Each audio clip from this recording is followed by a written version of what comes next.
just when I thought I was out, they pulled me back in. Sí, te entiendo, Corleone. En Brotes Verdes nos pasó lo mismo. Queríamos aprovechar este espacio para hablar de otra cosa, ahora que Macri ya fue, pero parece que se enteró de que volvíamos y posteó este video. La sobrevivía al radicalismo, que venimos presentó un proyecto en el Congreso para, por ley, decir que no se podía tocar eso. Yo siempre decía a todos, cuidado, que yo conozco los mercados, ya no te das más plata, nos vamos a ir a la mierda, no, tranquilo. El expresidente perdió el poder, pero no las mañas, parece. Reunido con dirigentes del PRO de Villa Langostura, Macri despuntó su segundo mayor vicio, echarle la culpa a otro. Sí, el primero es descansar, obvio, ¿no? Por lejos. Para arrancar se quejó de no haberse podido sacar de encima al radicalismo. Lindo socio resultó, ¿no?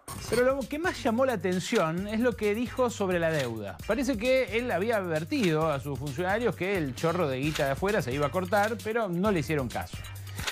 Si no le tienen fe...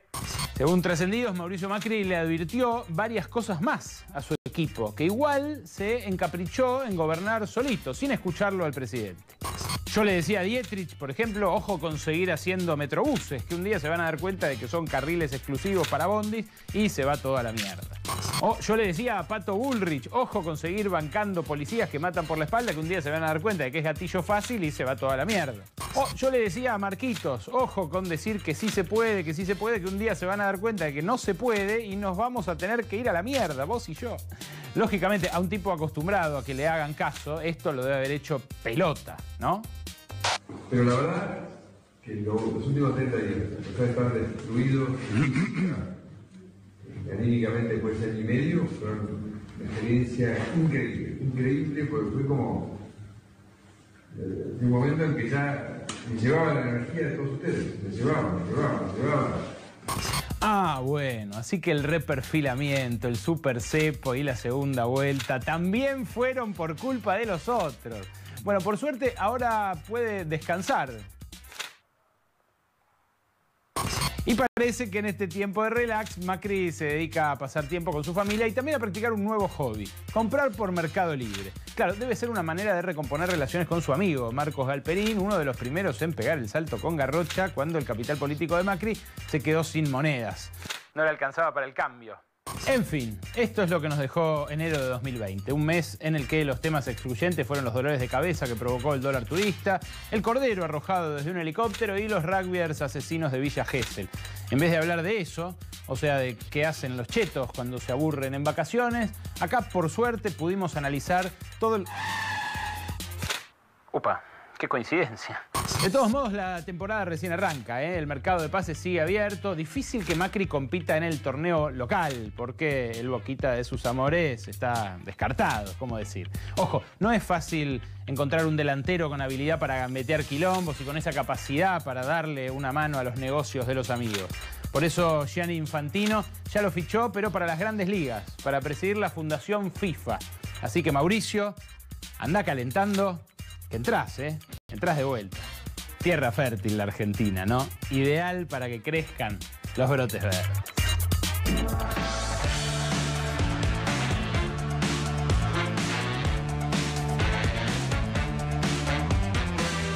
Buenas noches, bienvenidos, bienvenidas. Gracias por sintonizar Brotes Verdes, como cada martes aquí en la pantalla de C5N. Ahora en nuevo horario, a las 22 horas. El agradecimiento ante todo a las autoridades del canal por este nuevo gesto de confianza, de respaldo por este equipo periodístico y también la nueva cita para ustedes, para que nos volvamos a encontrar a reflexionar aquí. Ahora un poquito más temprano, había gente que se quejaba de que se tenía que ir tarde por ver Brotes Verdes. Es un día clave en la renegociación de la deuda. Negociaciones que transcurrieron por una parte en el Congreso Nacional y por otra parte en Estados Unidos, en Nueva York, en la Gran Manzana. Aquí, en el Congreso Nacional, estuvieron reunidos hasta hace un ratito nada más Sergio Massa, presidente de la Cámara de Diputados, Máximo Kirchner, el jefe del bloque oficialista, Guado de Pedro y Santiago Cafiero. Un intento de todo ese equipo de convencer a la oposición, Horacio Rodríguez Larreta, Gerardo Morales, Mario Negri, Alfredo Cornejo, los principales referentes de la oposición que parecen haber saldado su interna de conducción gracias a la FIFA el día de hoy también, estuvieron junto con el oficialismo y le garantizaron apoyo al proyecto para darle poderes al ministro de Economía y al gobierno, en definitiva, para renegociar la deuda. En Estados Unidos, también una jornada clave, Martín Guzmán, reunido hoy con el Fondo Monetario Internacional, con autoridades del fondo que se movieron de Washington, D.C. hasta Nueva York para verlo, pero también con los mandantes, los accionistas mayoritarios, los que deciden qué hace el Fondo Monetario. De esa reunión trascendió poco, la reunión con el Tesoro de los Estados Unidos, que, bueno, se sabe, hasta ahora venía midiendo al gobierno argentino a ver si le daba su apoyo o no de cara a esta renegociación clave. Una montaña de deuda que dejó Macri con el organismo, que no se puede efectuar quita, pero que sí se puede refinanciar muy para adelante. Bueno, el Fondo Monetario sacó un comunicado hoy, un comunicado que compartimos a continuación, porque usa expresiones bastante elogiosas respecto de la Argentina. Dijo el vocero Jerry Rice que se reunieron el nuevo encargado del caso argentino, Luis Cubedu, el que reemplazó a Roberto Cardarelli, y también la número 2 del Departamento del Hemisferio Occidental, que así le llaman a ellos al Departamento de América. Dijeron que la reunión fue muy productiva, que fue extremadamente constructiva, dijeron en otro tramo. Y también, fíjense ustedes, a continuación, el otro destacado, como también anticipan, por un lado, el encuentro que va a compartir Martín Guzmán con Cristalina Georgieva en Nueva York, ahí lo ven, en el Vaticano, ahí lo ven, y anticipan la que fue otra de las noticias de la tarde en materia de deuda, que es que va a venir una misión del Fondo Monetario durante febrero, aquí a la Argentina. Reitero, una negociación en dos mesas simultáneas, una aquí con la oposición para obtener el aval de ella en el Congreso Nacional, un proyecto de ley que no cambia demasiado las cosas, pero sí representa un aval político para las gestiones que se están dando, sobre todo en Estados Unidos, y sobre todo por la celeridad con la que necesita Alberto Fernández renegociar la deuda. Hoy vamos a hablar de esto. Vamos a hablar de esto y vamos a hablar también con un personaje central para la vida política de la región. Está llegando a nuestros estudios Álvaro García Linera, el vicepresidente depuesto de Bolivia, a 3 meses del golpe que derrumbó al gobierno de Evo Morales y al suyo propio. Vamos a hablar con él no solamente de lo que pasa en Bolivia, vamos a hablar también de lo que pasa en la región. Democracia y capitalismo, divorciadas para siempre, la inestabilidad de Chile, que ya parece un dato estático de la realidad, son cotidianas, movilizaciones de 200, 300.000 personas, pero también protestas en Ecuador, protestas en Colombia, protestas en Perú, una región claramente convulsionada con gobiernos de derecha muy franca, en un caso que accedió al poder dentro, digamos, de los marcos restringidos, regimentados de la democracia como Brasil, Bolsonaro, y también una dictadura abierta como la de Jeanine Áñez en Bolivia, de la cual seguramente vamos a hablar con Álvaro García Linera.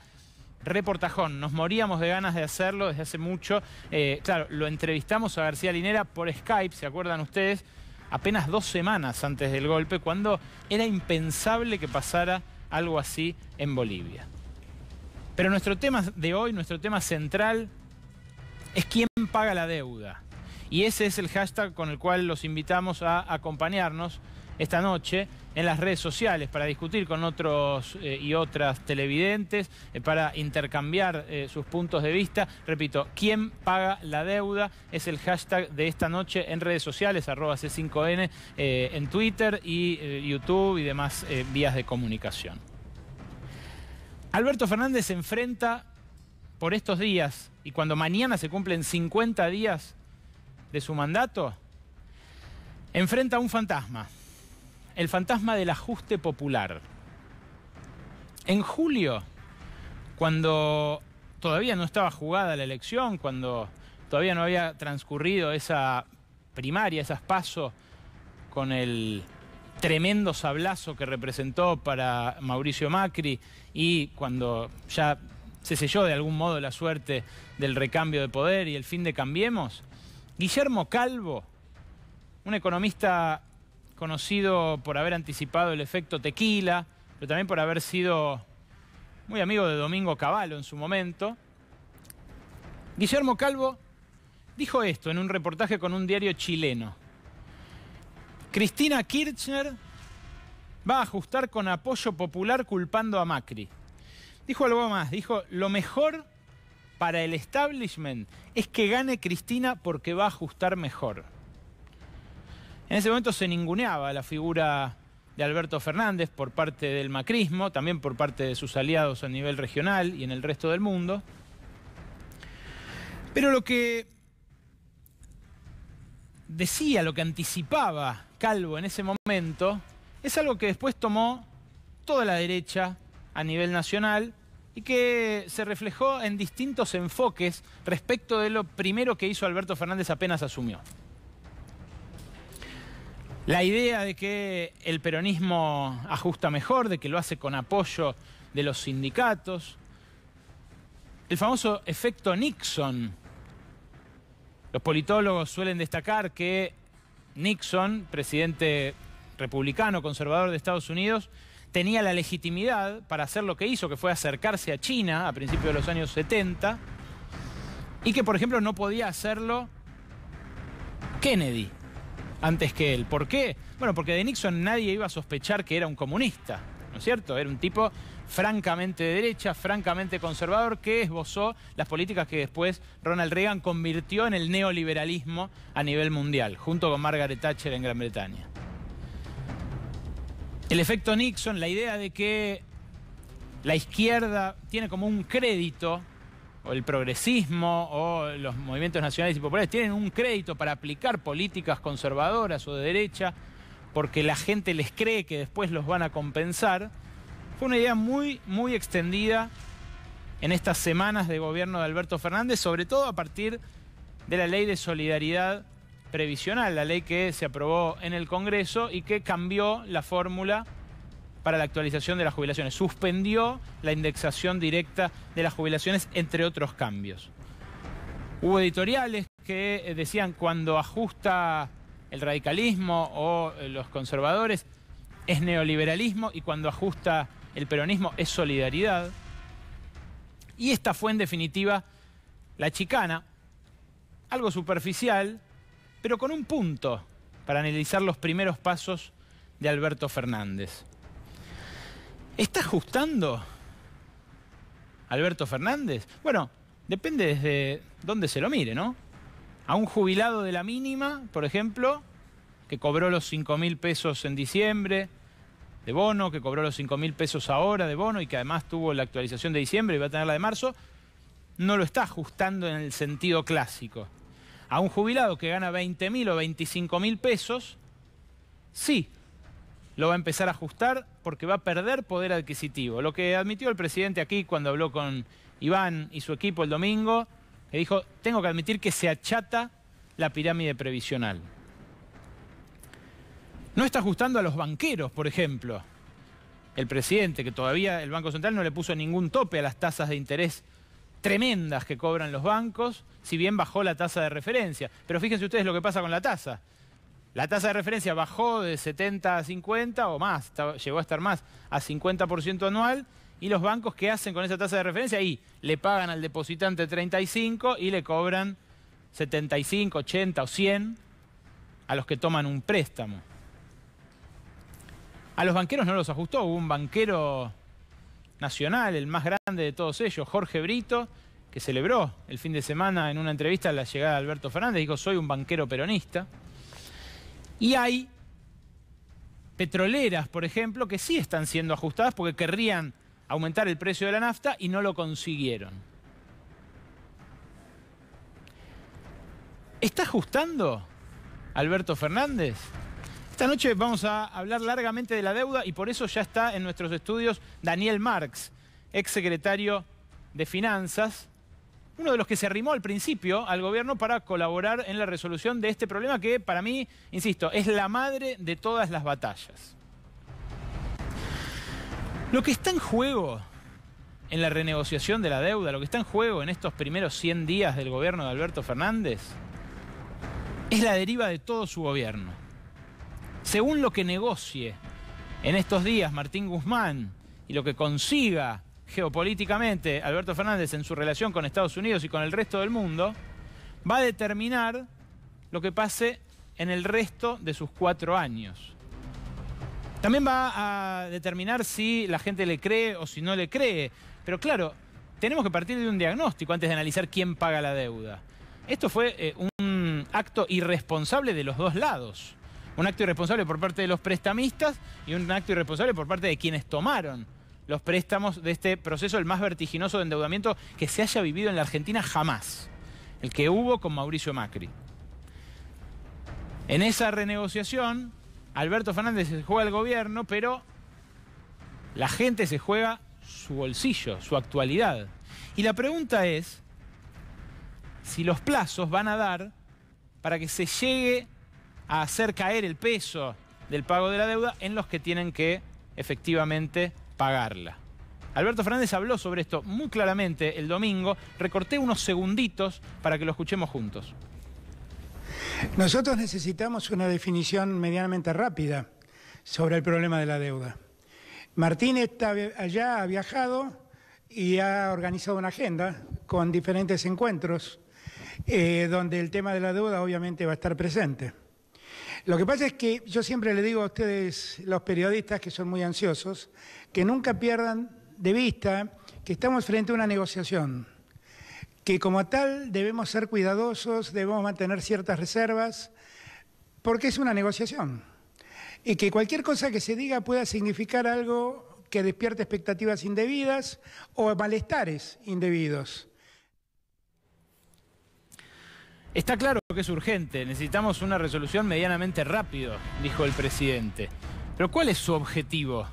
¿Se puede hacer caer el peso de la deuda sobre los que efectivamente ganaron en este tiempo sin caer en un default abierto?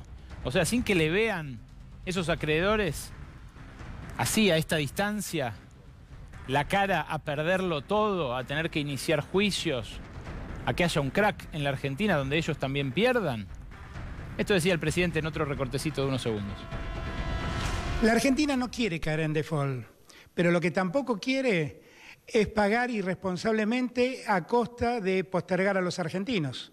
Hay muchísimos argentinos necesitados. La Argentina tiene que volver a movilizar la economía y no es posible seguir derivando recursos a pagar una deuda que va a ser imposible en algún momento de ser pagada y lo mejor es tratar de, lo que hizo Axel, parar la pelota, revisar, postergar un poco la fecha de pago y tratar de convocar a los acreedores a la racionalidad y al análisis de lo que objetivamente le está pasando a la economía argentina.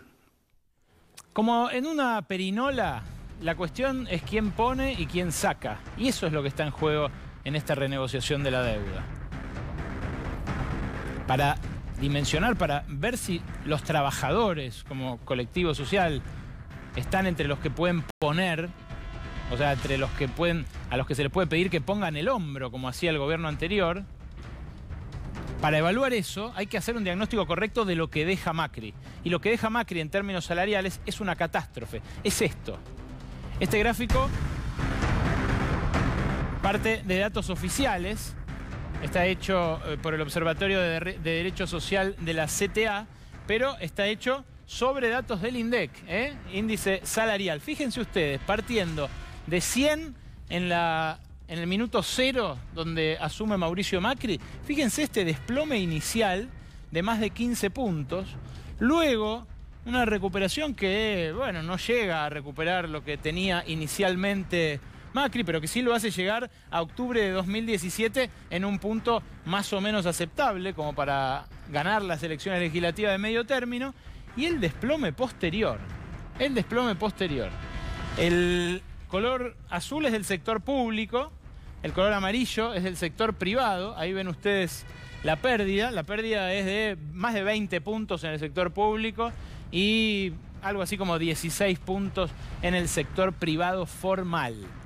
Es una masacre lo que ocurrió con los sueldos, sobre todo por esta última devaluación. Todo aquel que se haya ido de vacaciones a Uruguay, a Brasil, a algún lugar de la región, sabe además que en dólares el poder adquisitivo está pulverizado.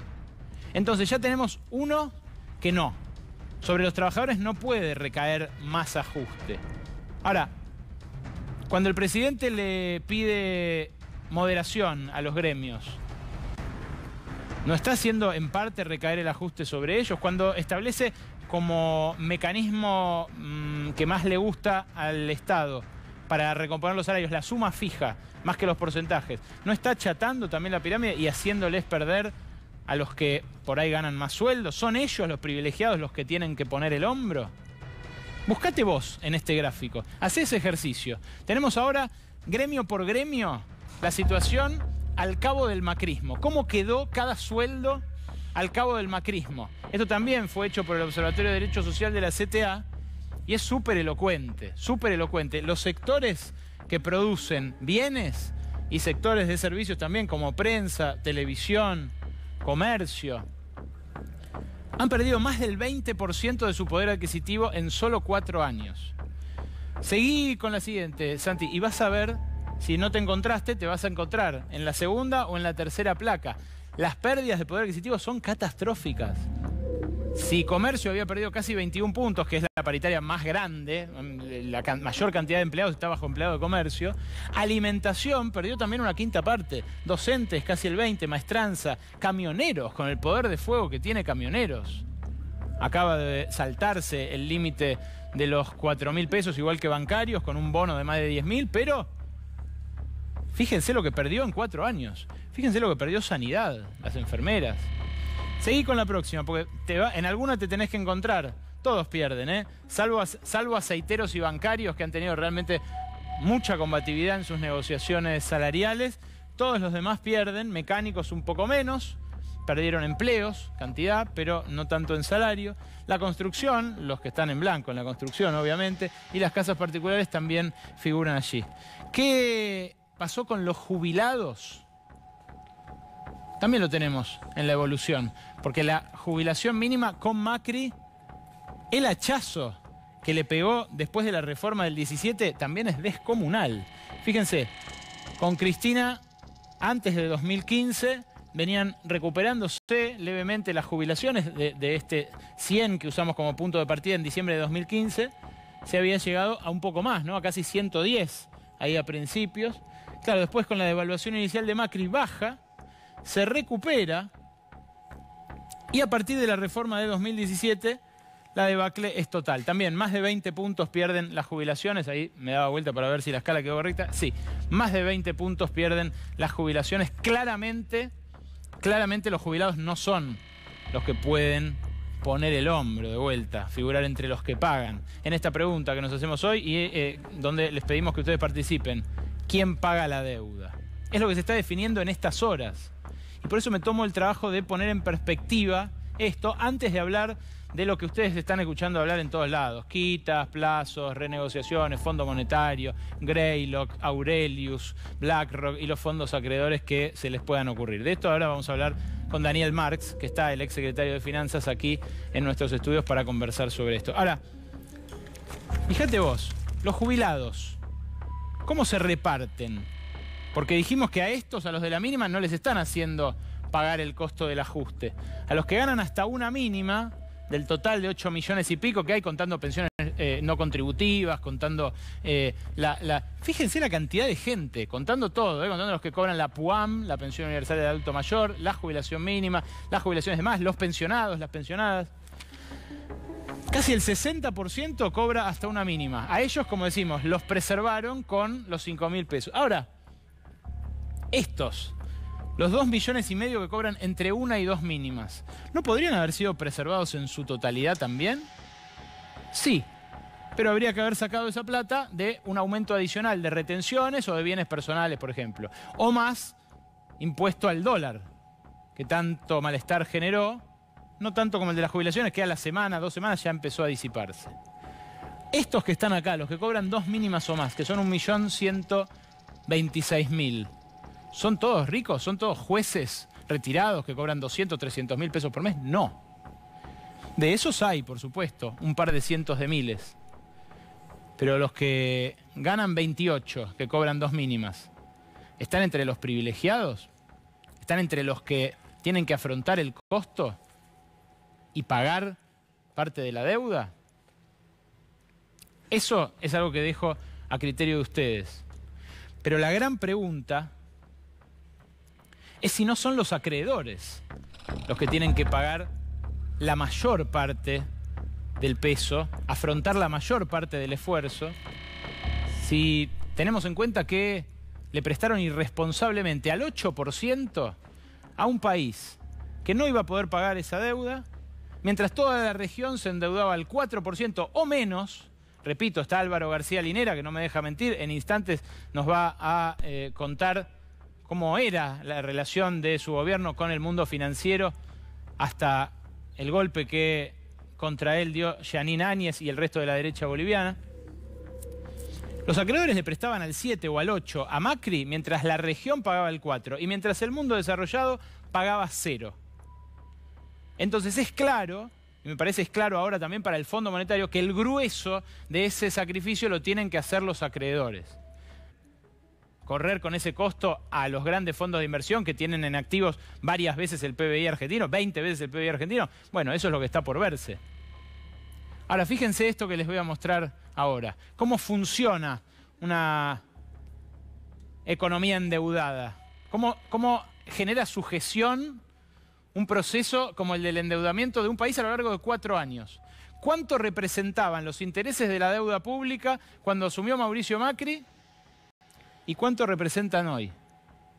Casi el triple pesan los pagos de la deuda sobre el presupuesto nacional, partiendo de este 7%, redondeé las cifras, por supuesto, esto es data de la Secretaría de Finanzas de la Nación, 10% en 2016, 12% en 2017, 14% en 2018 y 18% en 2019. Ustedes me dirán, ¿cómo puede ser si cada vez pesaban más los intereses sobre el gasto público que haya aumentado tan tremendamente la deuda? Porque inmediatamente Macri empezó a pagar deuda con más deuda.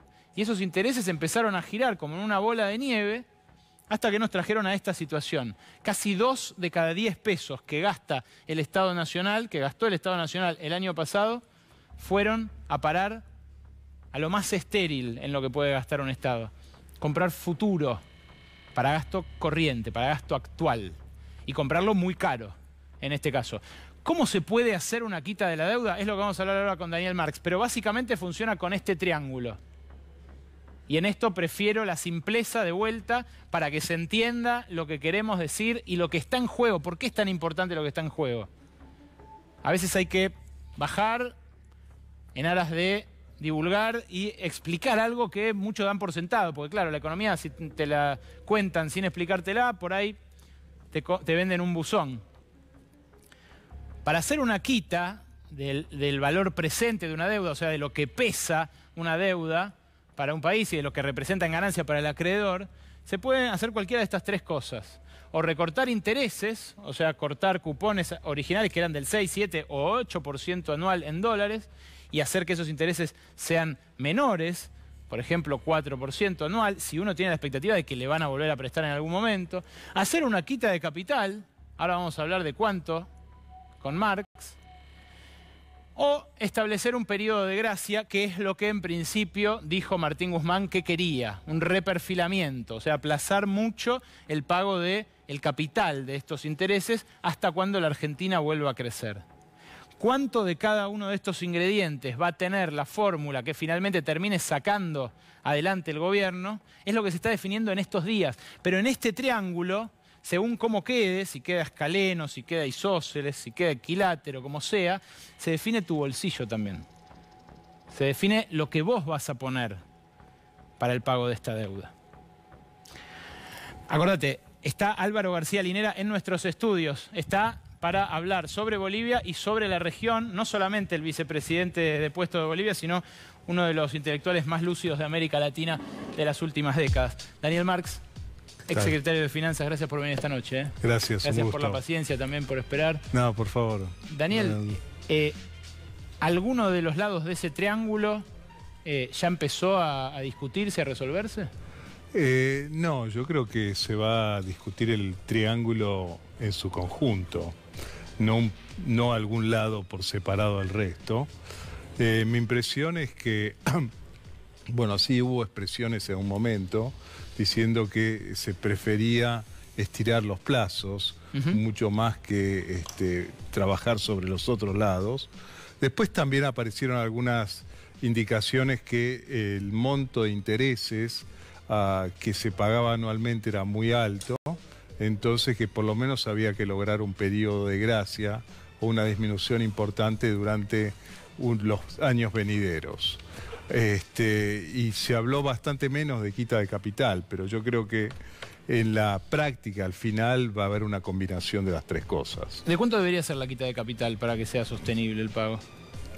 Yo creo que es imposible determinar, poner un número ahora si uno no define otras cosas. Pero usted habló del 20% en algún momento. Yo hice un ejercicio, sí, en su momento, hace varios meses, donde teníamos una quita de 20% de capital, efectivamente. ¿Es factible eso? Bueno, no es fácil. No es fácil. Sí. Ustedes iban a trabajar junto con un grupo de exsecretarios de Finanzas en conjunto con el gobierno, después al final eso quedó en la nada, pero en buenos términos, ¿no es cierto? Así es, sí, porque en realidad se empezó un trabajo que era más bien de diagnóstico, entender cómo podía ser el plan de trabajo a encarar y cuáles eran las variables a tener en cuenta.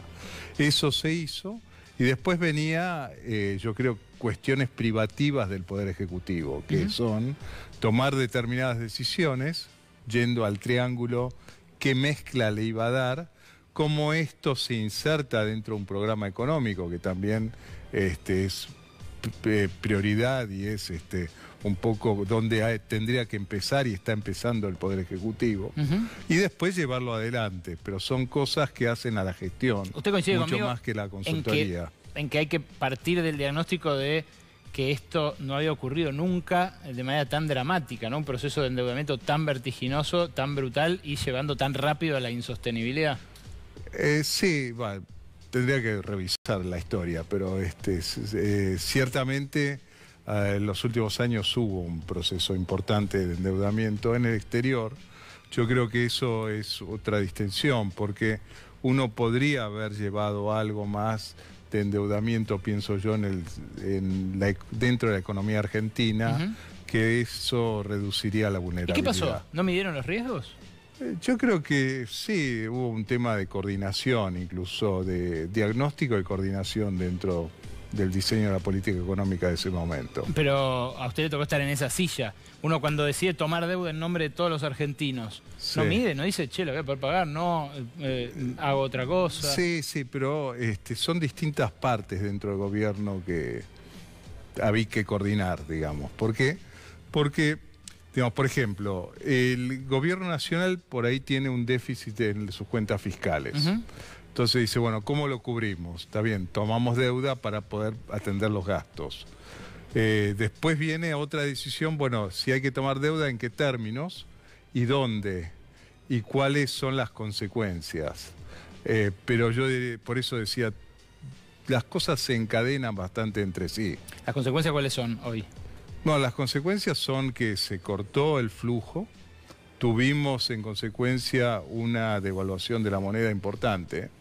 Eso hizo que el peso de la deuda aumentara de manera sustancial y a partir de ahí se cortó como la posibilidad de crédito. En el medio se llevaron nuestros sueldos, Daniel. Sí, por supuesto. Bueno, digo... La devaluación, digo.